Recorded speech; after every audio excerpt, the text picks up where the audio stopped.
شريك لك لبيك اللهم لبيك لبيك لا شريك لك لبيك لبيك والنعمة لك لا شريك لك. نحمده ونصلي على رسوله الكريم اما بعد اعوذ باللہ من الشیطان الرجیم بسم اللہ الرحمن الرحیم رب اشرح لي صدری ویسر لي امری واحلل عقدۃ من لسانی یفقہوا قولی. پارہ نمبر 28. الحمدللہ آج ہم پارہ نمبر 28 کا آغاز کریں گے. پارہ نمبر 28 کے اندر آج عورت کا ایک شکوہ بتایا گیا ہے. ایک عورت کی بات کی جا رہی ہے جس نے اللہ کے رسول صلی اللہ علیہ وسلم سے اپنے شوہر کا شکوہ کیا. تو کیا شوہروں کے شکوے کسی سے کیے جا سکتے ہیں؟ اور اس عورت نے جو شکوہ کیا تھا وہ کیا تھا؟ اور کیا آج کے دور میں بھی شوہر یہ کام کرتا ہے جو شکوہ اس عورت نے کیا؟ اور اس مسئلے کا حل اللہ نے کیا نکالا؟ اور اس کے غم اور دکھ کا اظہار اللہ نے قرآن بنا کے اور قد سمی اللہ کہہ کے پارے کا آغاز کر دیا. تو اس لیے پیچھے سورۃ النساء میں بھی ہم نے دیکھا کہ بہت ساری عورتوں کے مسائل، اس کے حقوق، ان کی پروٹیکشن، ان کی عزت کا ان کی بات کی گئی. اور پارہ نمبر 28 پہ بھی عورت ہی کے نام پہ اس کا آغاز کیا گیا. تو اسلام میں عورت کو بڑا مقام حاصل ہے. اسلام میں عورت کی عزت ہے، اس کا مرتبہ ہے. اس لیے کبھی بھی ہمیں اس چیز میں جو ہے نا فیڈ اپ نہیں ہونا چاہیے کہ مردوں کو قوام کیوں بنایا گیا اور عورت کو کیوں نیچے رکھا گیا. حالانکہ عورتوں کو جو مقام دیا گیا ہے، عورتوں کو جو عزت اور برتری دی گئی ہے، عورتوں کو جو حقوق دیے گئے ہیں، وہ کسی مذہب میں نہیں تھے اور نہ ہی آج کسی اور مذہب میں موجود ہیں. اس کے علاوہ یہاں پہ یہ جس مسئلے کی بات ہم کریں زہار کا مسئلہ، اس کے بارے میں جانیں گے کہ زہار کس کو کہتے ہیں. پھر سرگوشی کرنا، کیا سرگوشیاں کرنا جائز ہے؟ اور کیا نیکی اور تقوی کی سرگوشی کی جا سکتی ہے؟ اور سرگوشی سے شیطان کا مقصد کیا ہوتا ہے؟ اہل ایمان کو غمگین کرنا. اور وہ کون سے مواقع جہاں پر سرگوشی کی جا سکتی ہے اور کہاں پر نہیں کرنی چاہیے، اس کے بارے میں ہم جانیں گے. مجلس کے آداب کا ذکر کیا گیا. اس میں حزب الشیطان کا ذکر کیا گیا کہ حزب اللہ، شیطان کا گروہ کون کون سا ہے اور کون کون سے شیطان کے ساتھی ہیں. تسبیحات کا ذکر کیا گیا جو کائنات کی ہر شے کر رہی ہے، سبحان اللہ والحمد للہ ولا الہ الا اللہ واللہ اکبر. اس کے علاوہ شوخ نفس کہتے ہیں، اشوخ کہتے ہیں بخل کو، اور بخل بہت بری چیز ہے، اس کا ذکر کریں گے. اور بغض سے بچنے کی دعا، آج کی پارا آف دعا یہ ہوگی ربنا اغفر لنا ولاخواننا الذین سبقونا بالایمان ولا تجعل فی قلوبنا غلا للذین آمنوا ربنا انک رؤوف رحیم. پھر اس بارے میں دیکھیں گے کل کی تیاری ہمیں کیسے کرنی ہے. کیا آخرت کی تیاری کی ضرورت ہے؟ تو جیسے امتحان کے لیے طالب علم پریپیئر ہو کے جاتا ہے، اگر وہ صرف یہی کہے، دعا ہی کرتا رہے یا اللہ میرا پیپر اچھا کر دے، پیپر اچھا کر دے، اور اس کی تیاری نہ ہو، تو کیا خالی دعا اس کو فائدہ دے گی جب تک کہ اس نے کوشش اور محنت نہ کی ہو؟ اور کیا خالی دعا فائدہ دے گی؟ اللہ جنت چاہیے، جہنم سے بچا لے، لیکن اس کے لیے کوئی پریپریشن نہ کی جائے، کوئی تیاری نہ کی جائے، تو خالی دعائیں فائدہ نہیں دیتی. پھر اس کے لیے سبب اختیار کرنا پڑتا ہے، محنت کرنا پڑتی ہے. ہمارا المیہ یہ ہے، ہم یہ چاہتے ہیں دعائیں بھی کریں اور بغیر عمل کے دعائیں قبول بھی ہو جائیں. تو کل کی تیاری ہم نے کیسے کرنی ہے؟ کل کی تیاری میں دیکھیں گے کہ آج قیامت کا یہاں پہ جو تذکرہ کیا گیا اس میں کیا بتایا گیا. قرآن کا اثر یہ کہا گیا اگر قرآن پہاڑوں پر بھی نازل کر دیا جاتا تو وہ اس کی خشیت سے دب جاتا، لیکن انسان نے اس کے اثر کو قبول کر لیا. اس کے علاوہ دوستی کا معیار یہاں پہ بتایا جائے گا، اور طلاق کے مسائل بتائے جائیں گے، قول و فعل کے تضاد کا ذکر کیا جائے گا، اور جمعہ کی اہمیت بتائیں گے انشاءاللہ تعالیٰ کہ جمعہ میں جمعہ کی کیا اہمیت ہے۔ تو آج کے پارہ میں بہت سارے اہم نکات پارہ نمبر 28 کی شان بنیں گے، اور پارہ نمبر 28 کا چونکہ آغاز ہو رہا ہے عورت کے ایک گلے اور شکوے سے، تو اس کو ہم دیکھتے ہیں۔ اعوذ باللہ من الشیطان الرجیم۔ قد سمع اللہ قول التی تجادلک فی زوجہا وتشتکی الی اللہ۔ اللہ نے یقیناً اس عورت کی بات سن لی ہے جو اپنے خاوند کے بارے میں نبی صلی اللہ علیہ وسلم سے آپ سے جھگڑ رہی تھی اور اللہ کی حضور شکایت کر رہی تھی، اور اللہ تم دونوں کی گفتگو سن رہا ہے۔ یسمع تحاورکما ان اللہ سمیع بصیر۔ بے شک اللہ سب کچھ سننے والا اور دیکھنے والا ہے۔ تم میں سے جو لوگ اپنی بیویوں سے زہار کرتے ہیں وہ ان کی فی الواقعی مائیں نہیں بن جاتی، ان کے مائیں تو وہی ہیں جنہوں نے انہیں جنا تھا، اور جو کچھ وہ کہتے ہیں وہ ایک ناپسندیدہ اور جھوٹی بات ہے، اور اللہ یقیناً معاف کرنے والا، بخشنے والا۔ اور جو لوگ اپنی بیویوں سے زہار کریں پھر اپنی کہی ہوئی بات سے رجوع کرنا چاہیں تو میاں بیوی مل بیٹھنے سے بیشتر اسے ایک غلام آزاد کرنا ہوگا۔ تمہیں اس بات کی نصیحت کی جاتی ہے، اور جو کچھ تم کرتے ہو اللہ اس سے پوری طرح باخبر ہے۔ پھر ایک وہ غلام نہ پائے تو ایک دوسرے کو چھونے سے پہلے 2 ماہ کے مسلسل روزے رکھے۔ جو اس بات کی بھی قدرت نہ رکھتا وہ 60 مسکینوں کو کھانا کھلائے۔ یہ حکم اس کے لیے ہے تم اللہ اور اس کے رسول پر ایمان لاؤ اور اللہ کے مقرر کردہ ضابطوں سے انکار نہ کرو، کیا کرے گا، دردناک عذاب ہے۔ یہ جو ابھی ہم نے پہلی آیت سے فرسٹ آیت سے ابھی ہم نے جو ترجمہ پڑھا ہے آیت نمبر 4 تک، اس میں کیا احکام اور کیا بات کی جا رہی ہے۔ زمانہ جاہلیت میں ایک دستور تھا کہ جب میاں بیوی آپس میں لڑائی جھگڑا کرتے، لڑ پڑتے، تو خاوند غصے کی حالت میں اپنی بیوی کو یوں کہہ دیتا، انت علی کا ظہری امی، یعنی تو مجھ پر میری ماں کی پیٹھ کی طرح ہے۔ مطلب کیا کہ اس کے لیے یہ بات کہنا یوں ہوتا، ماں کے ساتھ کیا کوئی جنسی تعلق رکھ سکتا ہے؟ نہیں رکھ سکتا نا۔ تو بیوی کو کیا کہہ رہے کہ تم یوں ہو جیسے میری ماں کی پیٹھ۔ اور یہ زمانہ جاہلیت میں جب جھگڑا ہوتا تھا تو میاں بیوی میں سے جو شوہر ہوتا تھا وہ اپنی بیوی کو یہ کہتا تھا۔ اب یہ دیکھیں، اور یہ کیا سمجھا جاتا تھا، یہ ایک دائمی طلاق سمجھ لی جاتی تھی، یعنی کہ اب جی ہمیشہ کی طلاق ہو گئی ہے، اب کبھی بھی شوہر بیوی آپس میں نہیں مل سکتے۔ کچھ الفاظ ایسے تھے جیسے میں نے تمہیں طلاق دی، تو یہ تو ایک واضح طلاق ہو گئی نا۔ اس طلاق میں رجوع کا حق بھی حاصل ہے، اور اگر 3 طلاق کے وہ نہیں دیتا تو اس پہ بھی رجوع کا حق حاصل ہے۔ لیکن یہ کہہ دینا کہ تو مجھ پر میری ماں کی پیٹھ کی طرح ہے، یہ دائمی طلاق سمجھا جاتا تھا، اس میں کوئی گنجائش ہی نہیں تھی، اور کہا جاتا تھا، اس کو کہتے ہیں زہار، اس کو زہار کہا جاتا ہے۔ تو یہ جو الفاظ تھے نا کہ یعنی مجھ پر میری ماں کی طرف تم حرام ہو چکی ہو بس، اور یہ ابدی حرمت تھی۔ تو ماں تو وہی ہوتی ہے جو اسے جنتی ہے، اور اس لیے حرمت میں اس کی بیوی اس کی ماں کی مانڈ نہیں ہو ہی نہیں سکتی، چاہے وہ کہہ بھی دے۔ تو اب یہاں پہ کیا کہا جا رہا ہے کہ جب ان کو یہ کہہ دیا گیا کہ ان کا نام تھا خولہ بنت ثعلبہ، جو اللہ کے رسول کے پاس آئی تھی، جنہوں نے شکایت کی تھی۔ خولہ بنت ثعلبہ جو سی تھی، ان کے شوہر نے ان کو کہا تھا کہ تم مجھ پر ایسے جیسے کہ میری ماں کی پیٹھ حرام ہو گئی ہو، تو یہ دائمی طلاق سمجھی جاتی تھی۔ اس کے بعد میاں بیوی کے بل بیٹھنے کی کوئی صورت باقی رہتی ہی نہیں تھی، کسی صورت میں بھی وہ لوگ جائز نہیں قرار دیتے تھے۔ تو اب جب ایک انصاری عورت تھی اور ایک انصاری مرد، ان کا نام تھا اوس بن سامت۔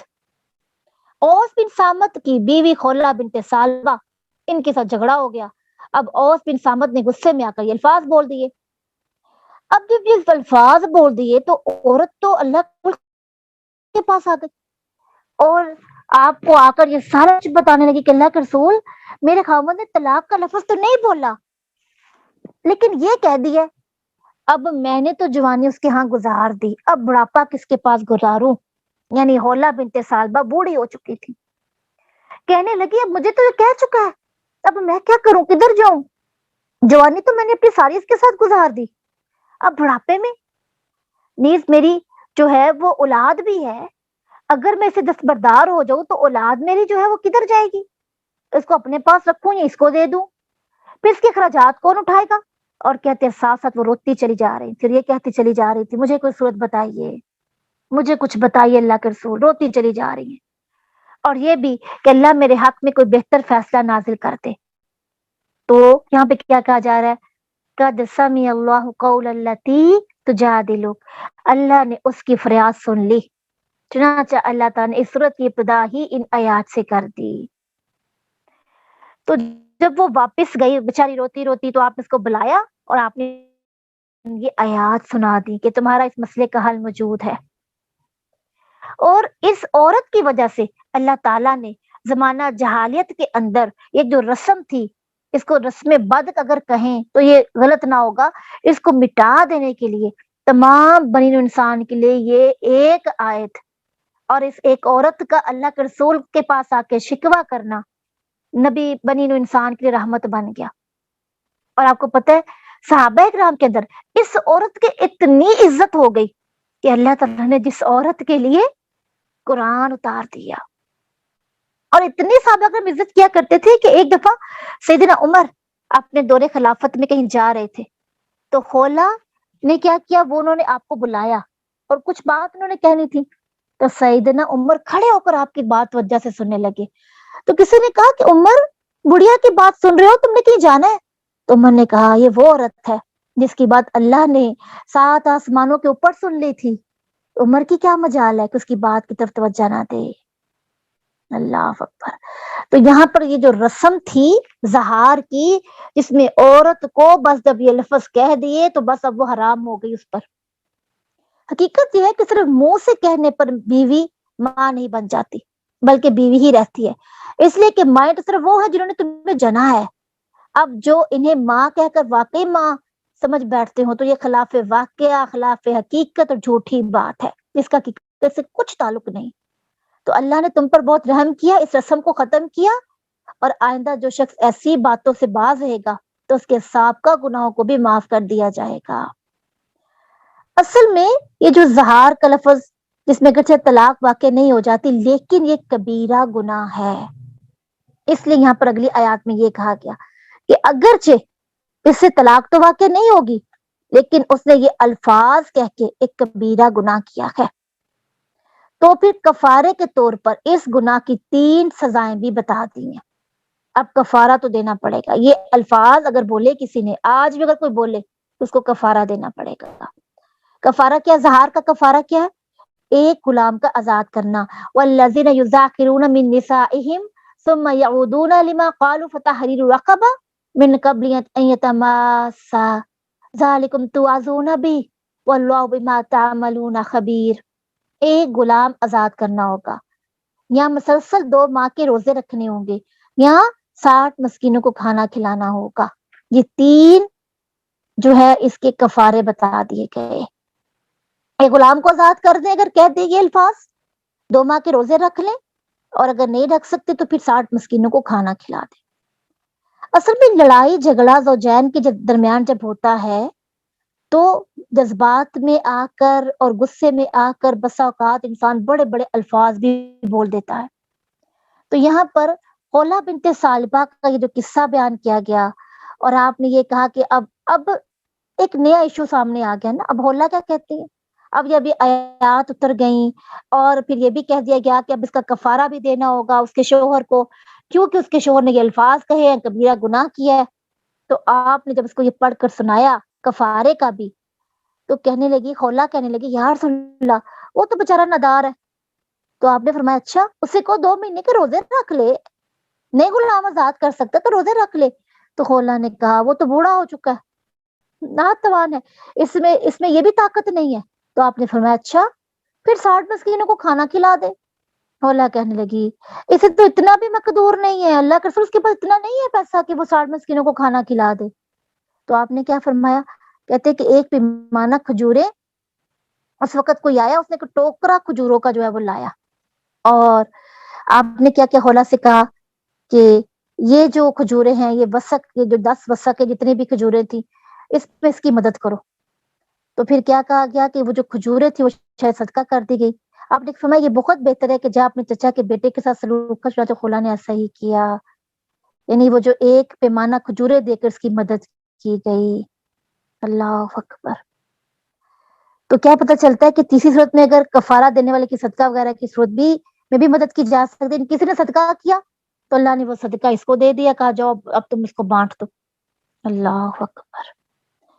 تو یہ ہے زہار، جس کے بارے میں کبیرہ گناہ تو ہے لیکن اسے طلاق واقع نہیں ہوتی ہے.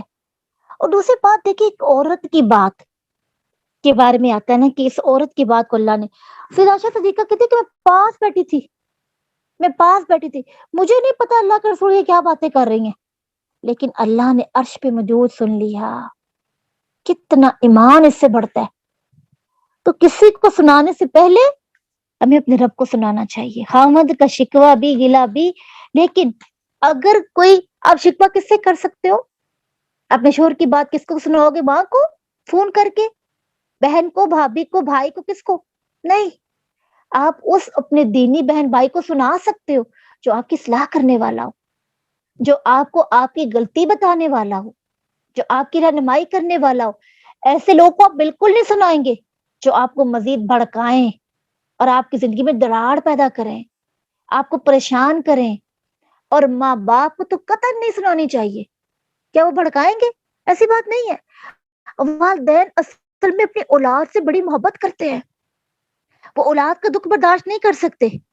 تو جب ہم عورتیں اپنے والدین کو اپنے شوہروں کے بارے میں بتاتی ہیں اور اپنے خاندان والوں کے بارے میں بتاتی ہیں تو پھر شوہروں کی محبتیں، اس کی عزتیں اس کے والدین کی نظر میں نہیں رہتی. پھر وہ لاکھ اس کی عزت کرنا چاہے نہیں کر پاتے وہ، کیونکہ ان کے اندر وہ گرے بن چکی ہیں جو ان کی بیٹی نے ان کے شوہر، اپنے شوہر کے بارے میں سنا کے اس کی عزت خراب کرتی ہے. یہ تو غصہ ختم ہو جائے گا. لیکن وہ عزت کی نیلامی جو شوہر اپنے گھر والوں کے سامنے شوہر کی کر دیتی ہے تو وہ ساری زندگی رہتی ہے ساتھ. کوئی اس کی عزت کرنے کو تیار نہیں رہتا. صرف گھر والے نہیں، اس کے علاوہ بہن بھائیوں کے رشتے دار بھی، اور بہن بھائی بھی نہیں اس کی عزت کرتے اس کے شوہر کی، کیونکہ وہ خود اس کی عزت کو نیلام کر چکی ہوتی ہے. اب وہ پریشان ہوتی ہے کہ اب میں کیا کروں. اب جب اس کی کوئی عزت نہیں کرتا تب اس کو دکھ ہوتا ہے. تو اس میں غلطی کس کی تھی؟ ہماری غلطی، جو ہم فون پہ اپنے شوہروں کے گلے شکوے. اور ویسے بھی اللہ کے رسول نے کیا کہا تھا؟ بہت سی عورتیں اپنی زبان کی وجہ سے جہنم میں جائیں گی. اور آپ نے کہا ان میں سے وہ عورتیں ہیں جو اپنے شوہروں کی ناشکریاں کرتی ہیں، فون کر کر کے اپنے شوہروں کی شکایتیں لگاتی ہیں. اگر وہ ساری زندگی اس کو کھلاتا پلاتا رہے، ایک دن انکار کر دے تو کیا کہے کہ اس نے تو مجھے کبھی کوئی دکھ، کبھی کوئی سکھ دیا ہی نہیں، دکھ ہی دیتا ہے مجھے.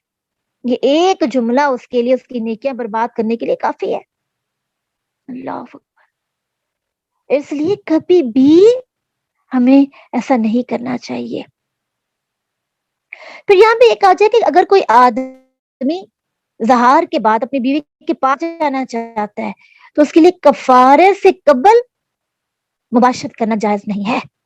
اس کو کفارت دینا ہوگا. اگر یہ الفاظ وہ بول چکا ہے تو پھر کفارہ کر کے وہ اپنے جو ہے نا وہ بیوی کے قریب جا سکتے ہیں. عبداللہ بن عباس کہتے ہیں کہ ایک شخص نے عرض کیا، یا رسول اللہ، میں نے اپنی بیوی سے زہار کیا، یعنی میں نے یہ جملہ کہا اور پھر کفارہ ادا کرنے سے قبل ہی سے مباشرت کر لی. آپ نے فرمایا اللہ تم پر رحم فرمائے، ایسا کیوں کیا؟ اس نے کہا اللہ اکبر، چاند کی روشنی میں نے اس کی پازیب کو دیکھ لیا تھا. آپ نے فرمایا جب تک وہ کفارہ ادا نہ کر دو جس کا تمہیں اللہ نے حکم دیا ہے اس کے قریب نہ جاؤ. اللہ اکبر. یعنی تم نے غصے کو ختم کر لیا اور اتنا ہی غصہ ہوتا ہے بس. تو کیا کرنا ہے؟ ایک اتنی خوبصورت ایک آیت اللہ رب العزت نے عورتوں کی پروٹیکشن کے لیے اتار دی، اور یہ کفارہ مرد نے دینا ہے، عورت نہیں دے گی، کیونکہ مرد کہہ رہا ہے نا اس الفاظ. اللہ اکبر. تو اس وجہ سے یہ جو آیات ہے یہ بہت خوبصورت آیات جو اللہ تعالیٰ نے خولہ بنت ثعلبہ کے لیے، اور اتنی وہ برکت والی خاتون ہے جن کا ذکر قرآن میں آ گیا ہے، وہی نازل ہو گئی. اللہ اکبر. اللہ اکبر. پھر آگے ہم دیکھتے ہیں کہ سرگوشی کا چونکہ ہم ذکر کر رہے تھے تو آیت نمبر ہماری 8 کے اندر آتا ہے، 9 کے اندر آتا ہے، 10 کے اندر آتا ہے، الم تر الی الذین نہوا عن النجوی ثم یعودون لما نہوا. اور کیا آپ نے لوگوں کو نہیں دیکھا جنہیں سرگوشی کرنے سے روکا گیا تھا، پھر وہ وہی کام کرتے ہیں جس سے انہیں روکا گیا تھا؟ یہ لوگ چھپ چھپ کر گناہ، سرکشی اور رسول کی نافرمانی سے متعلق باتیں کرتے ہیں، اور جب آپ کے پاس آتے ہیں تو آپ کو ایسے طریقے سے سلام کہتے ہیں جس طرح اللہ نے آپ کو سلام نہیں کہا، اور اپنے دلوں میں کہتے ہیں جو کچھ ہم کہتے ہیں اس پر اللہ ہمیں سزا کیوں نہیں دیتا؟ ایسے لوگوں کو جہنم کافی ہے، اس میں یہ داخل ہوں گے، سن کا انجام کیسا برا ہے۔ اے ایمان والو، جب تم سرگوشی کرو تو گناہ، سرکشی اور رسول کی نافرمانی سے متعلق سرگوشی نہ کیا کرو۔ کس قسم کی سرگوشی سے منع کیا گیا؟ گناہ کی، سرکشی کی اور رسول کی نافرمانی سے متعلق سرگوشی نہ کیا کرو، بلکہ سرگوشی کرو تو نیکی اور تقوی کے متعلق کیا کرو۔ اب یہاں پر دو قسم کی سرگوشیوں کا ذکر کیا گیا ہے۔ ایک سرگوشی تو وہ ہے جو گناہ والی ہے، سرکشی والی ہے، اور ایک ہے نیکی اور تقوی کی۔ اور اللہ سے ڈرتے رہو، جس کے سب تم اکٹھے کیے جاؤ گے۔ بلا شبہ سرگوشی کرنا شیطان کا کام ہے تاکہ لوگوں کو غمزدہ بنا دے جو ایمان لائے، حالانکہ اللہ کے اذن کے بغیر وہ کچھ نہیں بگاڑ سکتے۔ وَعَلَى اللَّهِ فَلْيَتَوَكَّلِ الْمُؤْمِنُونَ، اور ایمان والوں کو تو اللہ ہی پر بھروسہ کرنا چاہیے۔ کیا کہا جا رہا ہے اس کے اندر؟ اصل میں یہاں پر منافقوں کی سرگوشیوں کا ذکر کیا جا رہا ہے، اور یہ لوگ کدھر تھے؟ مدینہ کے اندر منافق موجود تھے جو اپنے بعض معاملات کی خاطر مسلمان تو ہو گئے، مگر ان سب کی ہمدردیاں کافروں کے ساتھ ہوتی، چاہے وہ یہود مدینہ ہو یا قریش مکہ ہو یا دوسرے عرب قبائل ہوں جو مشرک اور اسلام کے دشمن تھے۔ ان کی کئی قسم کی حرکات قابل گرفت تھی جن سے مسلمانوں کو سخت خوف ہوتی۔ ایک یہ کہ وہ اسلام دشمن طاقتوں سے خفیہ رابطہ رکھتے اور مسلمانوں کی ہر نقل و حرکت کو اور ان کے ارادوں سے ان کو باخبر رکھتے۔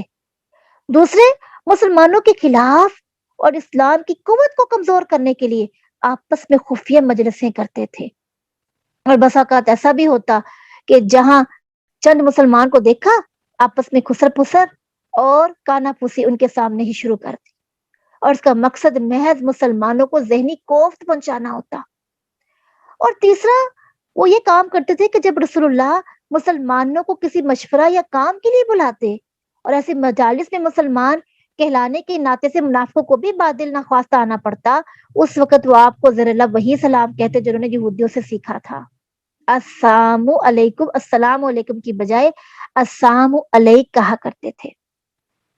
تو یہاں پر ایک تو اس چیز کی نفی کر دی گئی کہ السلام علیکہ جب وہ کہتے تو تم نے صرف وعلیکم ہی کہنا ہے۔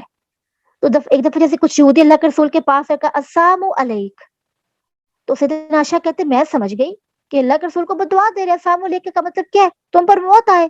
تو میں نے کہا السلام علیک ولعنت اللہ، تم پر لعنت ہو۔ تو اللہ کے رسول نے فرمایا عائشہ ذرا ٹھہرو، اللہ ہر کام میں نرمی کو پسند کرتا ہے۔ میں نے کہا اللہ کے رسول آپ کیا نے کہتی سنا ہیں؟ کہ اللہ کے رسول آپ کو بدعا دے رہا، تو آپ نے کہا عائشہ ہر کام میں نرمی کو اللہ پسند کرتا ہے۔ اللہ اکبر، کہتے یہ سن کر میں خاموش ہو گئی۔ یعنی اللہ کے رسول نے تب بھی نہیں کہا کہ وہ مجھے بدعا دے رہے تو اچھا کیا، ہم ہوتے تو ہم کیا کہتے بڑا اچھا کیا تھا، اس کو دو چار باتیں اور سنانی تھی، اس کو تھوڑی گالیاں بھی دینی تھی۔ یعنی اتنی اللہ کو نرمی پسند ہے، اتنی پسند ہے کہ اللہ تعالیٰ یہ بھی پسند نہیں کرتے کہ اللہ کے رسول کو السلام علیکم کہہ رہے ہیں، السلام علیکم کہہ رہے، اللہ تعالیٰ کے رسول کہتے ہیں خاموش رہو، کیونکہ اس کا جواب فرشتے دیتے ہیں نا۔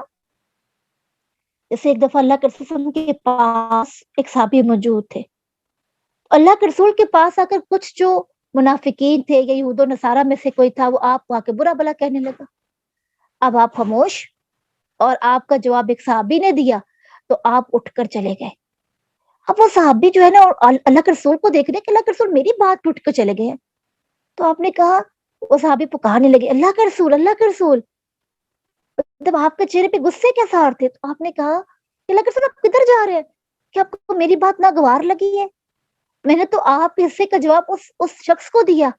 تو آپ نے کہا اصل میں جب وہ بول رہا تھا اور میں خاموش تھا تو میرے حصے کا جواب فرشتے دے رہے تھے، اور جب تم بولنے لگے تو فرشتے رحمت کے چلے گئے۔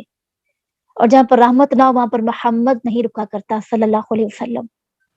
کتنی بڑی بات ہے. یعنی اگر ہمیں کوئی کچھ کہہ دیتا ہے ہم نے خاموش رہنا ہے. ہمارے حصے کا جب رشتے دیں گے, ہم غصے میں آ کے اگر اپنے آپ کو کنٹرول نہیں کریں گے تو کوئی فائدہ نہیں. غصہ ہمارے ہی یہ نقصان دہ ہے. اگر خاموشی میں رکھیں گے تو خاموشی نجات ہے. اللہ پھر نرمی کو پسند کرتا ہے. بسا اوقات جب ہمیں کسی کی باتیں چبھتی ہیں, کڑن ہوتی ہیں, دکھ ہوتا ہے, تو اس حدیث کو سن کے خاموش ہو جائیں کہ اللہ نرمی کو پسند کرتا ہے. میں نے کوئی ایسی زبان سے ایسے الفاظ نہیں نکالنے جو میرا رب ناپسند کرے. پھر سرگوشی کی یہاں پر صورتیں بتائی گئی ہیں کہ سرگوشی کی 3 صورتیں, جن کے بارے میں یہ کہ ایک یہ سرگوشی جو ہوتی ہے بدنیتی کے لیے کی جائے, برے ارادوں کے لیے کی جائے, کسی ناپاک سازش کے لیے کی جائے, جیسے منافق لوگ مسلمانوں کے خلاف سرگوشیاں کیا کرتے تھے.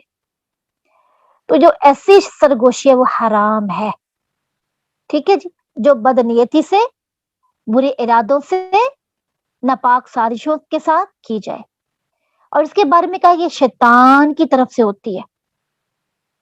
لیکن ایک سرگوشی ہوتی ہے بھلائی اور نیکی پر محمول. مثلا 2 لڑنے والوں کے درمیان سمجھوتا کے لیے سرگوشی کی جا سکتی ہے. 2 لڑائی کر کے 2 لوگوں نے لڑائی کی, ان کے درمیان ہم سلوک کروانا چاہتے ہیں تو سرگوشی جائز ہے. جیسے یوسف علیہ السلام نے جب اپنے بھائی بنیامین کو اپنے ہاں روک لیا تھا تو باقی بھائیوں نے لوگوں سے الگ تلگ ہو کر بات چیت کی تھی.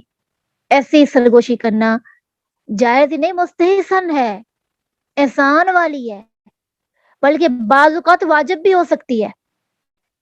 تیسری ایسی سرگوشی جس کا تک صرف وہ 2 سرگوشی کرنے والوں سے ہی ہو, دوسرے لوگوں سے نہ ہو. جیسے اللہ کے رسول نے اپنی وفات سے بیشتر فاطمہ سے کی تھی. سرگوشی کی تھی نا اللہ کے رسول نے سیدنا فاطمہ سے, کان میں بات کی, جس سے ایک بار تو وہ رونے لگی, دوسری دفعہ ہنس پڑی. ایسی سرگوشی جائز ہے, اس میں کوئی مذائقہ نہیں ہے. عبداللہ بن مسعود کہتے ہیں کہ آپ نے فرمایا جب کہیں تم صرف 3 آدمی ہو تو 2 آدمی تیسرے کو چھوڑ کر آپس میں کانوں میں بات نہ کرے. ایسی سرگوشی کرنا جائز نہیں ہے. بس صرف 3 ہی لوگ بیٹھے ہیں اور 2 آپس میں کانوں میں باتیں کر ایک کو الگ کر دیا. اس سے اس کو رنج ہوگا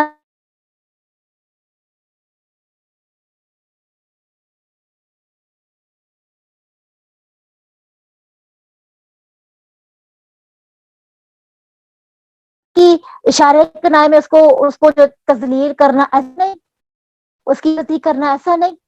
کہا کہ ہوتی ہے کہ ہم کانوں کے اندر بات کر کر کے ڈوچ کر رہے ہوتے ہیں.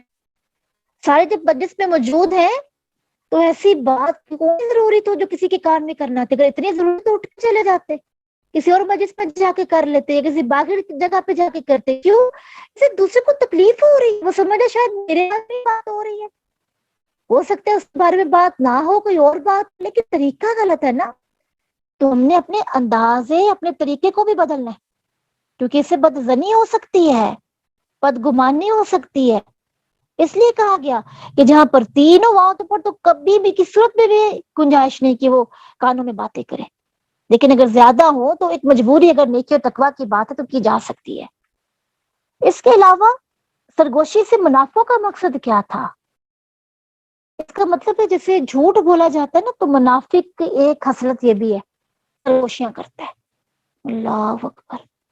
جیسے جھوٹ بولنا منافق کی خوبی ہے, اس طرح سرگوشیاں کرنا گناہ کی, سرکشی کی, نافرمانی کی, یہ بھی منافقین کی عادت ہوتی ہے. خسر پسر کرنا, اصل میں وہ جہاد پر جب روانگی ہوتی تھی نا, اللہ کے رسول جب جاتے تو وہ جہاد کی روانگی پر آپس میں خسر پسر کرتے. کیا کرتے؟ اب دیکھنا مسلمان سے کوئی بچ کر واپس نہیں آئے گا, یہ بڑے سنہرے خواب دکھاتا ہے نبی, سارے مریں گے. اللہ اکبر.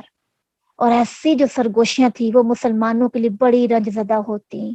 دکھ ہوتا ہے نا جب آپ اپنا اسلحہ, اپنی تلواریں, اپنا سامان, اپنا نفس اٹھا کے اور اپنا پورا جسم اللہ کے لیے قربان کرنے کے لیے نکلے ہوں اور لوگ آپ کو باتیں کرے اور آپ کے لیڈر کو باتیں کرے. کتنا دکھ ہوتا ہے. یہ ایسی سرگوشی کیا کرتے تھے, ناپاک خسر پسر کرتے تھے یہ اللہ. اور یہ کام ان سے شیطان کرواتا تھا. کیا پتہ چلتا ہے کہ سرکشی والی سرگوشی